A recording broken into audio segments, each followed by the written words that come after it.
Amakwemu yede kase boyi efreship house ebo abeka junction enkran na enenwumrenyumeku bi adaroma no maso yasene ama yede kase boyi eba this way chocolate drink yesi de wuhia ene nsohye ye was special ice the mineral water ne drinks assault ni nyina best point savings and loans best assurance ye wo YouTube chinenit fufunita benkwan omo nyina ene nyumeku nkaye bi na nwumre omo ama yemu ayedua yede kase no eba na enwumre ensem wa yede ba no de ebedi mu akotene bi eni Omampanyi John Dramani Mahama de yato abanku ntabufuo panyinanim se wonhwe se dane da obema nokredie aba won kontabuo adwumani na court no ahye se eye owura kwabena adubu ahen won koda iyokofo akache enefuanson se de be ebetimi aboa ama kwadubofo no ede na danse nyina aba we na anam so ama owura kwabena adubu ahen lawyer ede atodwa se de court ne ye ne de enya de a etwa yie kura won sanfufo mu no Black Star experience dwumadie ya eye aban de ahyehye so no mpanyimfo atintim dwumadie kire se enye se eye bibi keke se abodini bi keke ne mum eye ade ebeboa nsahwe adwuma no ami ato nsa frenkofo afi atinchini bencheye no wobehu Ghana ye kra ye tebia ne yebobie se de etie na oswafo wo hwe ya kwan ne akwantempon ensem so ede atodwa we no kwa ma ade hye omo wo kasoa ne importem wo se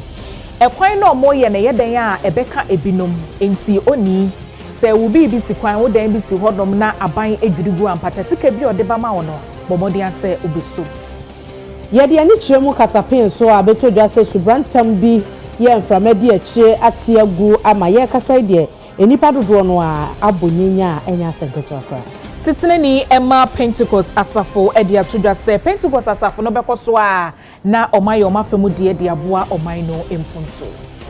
ensema foforo bi kan we no ho ena nwumre no mienu yaje adwa yede esomo medin de ama saponkoma jese mene abna bayi nyano afeyantinsi ensem no emu Omampanyi John Dramani Mahama ene ahye ama Dr. Alhassan Idris aso afenemu eswai ewonanim ya wo be yomanko ntabufuo panyini na wahye won se ebra ensem won hwe so ndwumadi a wo bedi ede abo oman no obema rekredie ene pepepe yo adediwo I urge the new statistician to lead with courage and impartiality, to speak truth to power, even when the data is uncomfortable. Work closely with stakeholders, ministries, academia, civil society organizations, and the private sector to strengthen the culture of data use across government. Under this administration, we're building a governance model anchored in transparency, performance, and accountability. From health, education, and agriculture to urban planning, we need timely and disaggregated data to guide implementation, to measure results, and correct our course when necessary. And that is why we're investing in digital transformation, upgrading data infrastructure, and deepening the use of administrative data for real-time monitoring. The Ghana Statistical Service must be at the center of this transformation. I'm particularly excited about the service's role in supporting the rollout of our key initiatives, such as the 24-hour economy policy, the Ghana Cares Program, the National Apprenticeship Scheme, and our inclusive education and health reforms. These programs require granular, real-time data to ensure that the most vulnerable are reached and that no one is left behind. To the newly sworn-in government statistician, I offer these words of charge. Be bold, innovative, and fiercely professional. You are assuming a role that demands more than technical knowledge. It requires moral courage, clarity of vision, and a commitment to public service. Kane kwantrefo panyi a National Signals Bureau na wadano eye owura kwabena edu buahin na sesi aye kase die High Court ebuase onkonkoda iyokofo akache nefuanson se de beya kwadu bofo ebenya mre ede aboaboa ne ho ewo ne nsem no eho we nam so ama lawyer wojinemu ema owura kwabena edu buahin eye lawyer Samo Atachia wo de atodwa se de court ne ye ne de enya de etwa yie kra. We will never prosecute anybody unless we have all the evidence. You see, this cancels the initial position. We don't have the evidence, but we rush the man to court and come and plead the court for more time. That's a travesty of justice, playing with the liberty of the individual and vain experimentation. So he was pleading for 14 days, so that they do, experiment with somebody's liberty. The judge said no. And the farthest you could have for the moment, it's 7 days. If today Adubuahe is stronger than Yoko, and Adubuahe is stronger than the national security, then President Mahama is not safe. A man pitting his strength against the nation. When they come and tell the court such cock and bull story, they believe that is the end of the matter. So we shouldn't diminish the power of Yoko by their own interest, and also national security. And they said, if there is something that Adubuahe can do to the nation Ghana, then President Mahama hasn't gotten the right national security and the right Yoko. It's unfortunate. Now, I don't believe I should be discussing anything with the Attorney General. And if there's anything he wants us to do outside the trial, maybe he should find a better way of doing it, because I'm scared that the kind of propaganda that's in the public space, they can put any kind of spin or interpretation of any engagement they want to do. I'm very, very careful.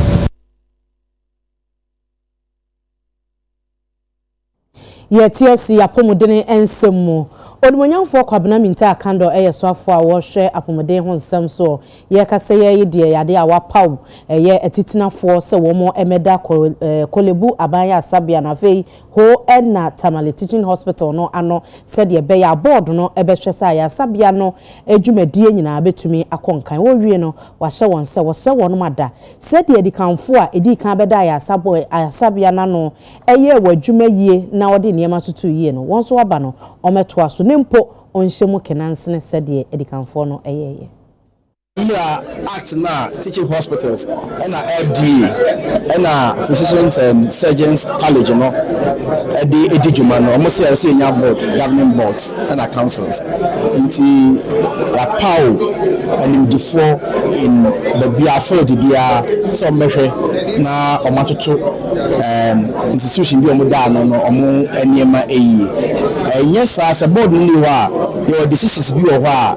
Either say hospital agency or multi take his decision until and then I board now inaugurating if it's American there are decisions I was a board no and they take into or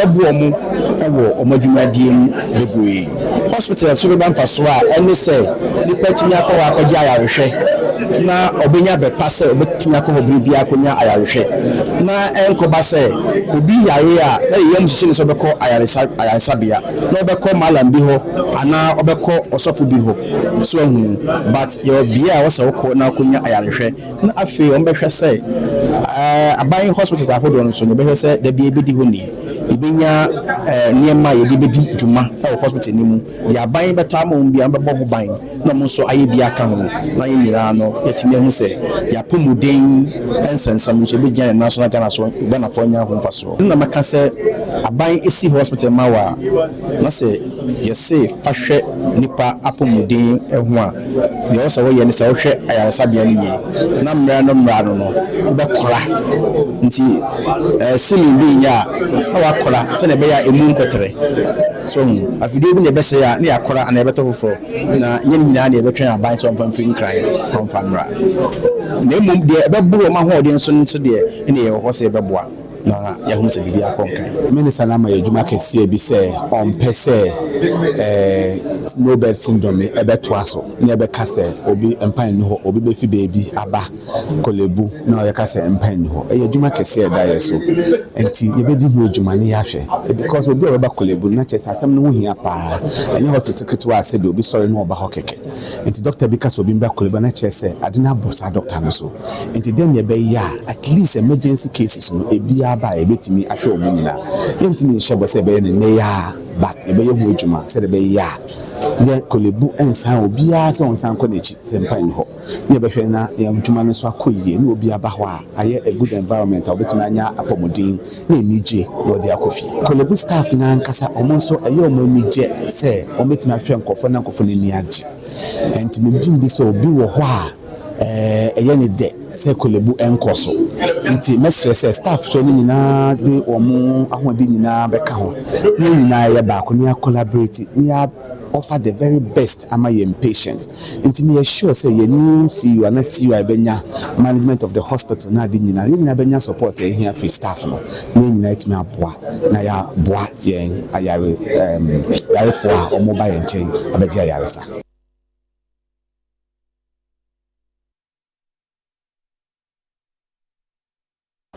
Oswafo a wɔhwɛ yɛ akwan ne akwantempɔn ensɛm so enne wɔde n'ani kɔhwɛ akwan ahodoɔ mo yɛ ɛwɔ mfimfini mantemu Afrika so a ɛde kopie mu ɛwɔ Takrade na okuduru hɔnom no na ɔde to adehye wɔ hɔnom anim sɛ ɛkwan ne deɛ yɛ ano mo yɛ ko nti yɛ den a ɛbɛka ebinom nti woni sɛ kwan no mo yɛ na wɔgyapadeɛ bi si wɔ sɛ yɛ wɔ so tɔ sɛ yɛ wo dan na ɛka na ɛmaabo mfu patasika bia nso aban de bɛba no wɔmɔde ane som na ntimi ɛmoa. The president, under the big push, we are supposed to do the road between Winneba and then Takrade. It will be in different lots. Of course, that project will touch a number of constituencies and critical areas in Central Region. The other project earmarked within the Central Region, including where we are, because this road is, as I said, is IR1, interregional, starting from Ebri, Insawam, Swedru, through all the way to Cape Coast. Very important. This road is part of, not necessarily part of Big Push, but it's one of those projects that we are going to start this year. So the people on this route can be assured that not too long to come, we are going to do that. But speaking about, we don't have enough resources. If we are going to use our tax money to build road, one of the critical things that impede, so the people on this route can be assured that not too long to come, we are going to do that. If we are going to use our tax that impede to built up area,